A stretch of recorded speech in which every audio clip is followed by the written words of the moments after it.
ঢাকার দক্ষিণ কেরানীগঞ্জে চুনকটিয়া রূপালী ব্যাংকের শাখা ডাকাতের হাতে জিম্মির খবর পাওয়া গেছে। আজ বৃহস্পতিবার 19 ডিসেম্বর দুপুরে এই ঘটনা ঘটে।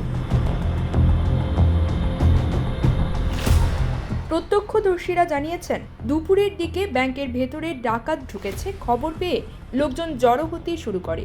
এর মধ্যে পুলিশ, সেনাবাহিনী ও র্যাব এসে উপস্থিত হয়। ব্যাংকের গেটের ভেতর থেকে দরজা লাগিয়ে রাখা হয়েছে। ভেতরে গ্রাহক থাকতে পারেন বলেও ধারণা করা হচ্ছে। ভেতর থেকে একটি গুলির আওয়াজও পাওয়া গেছে।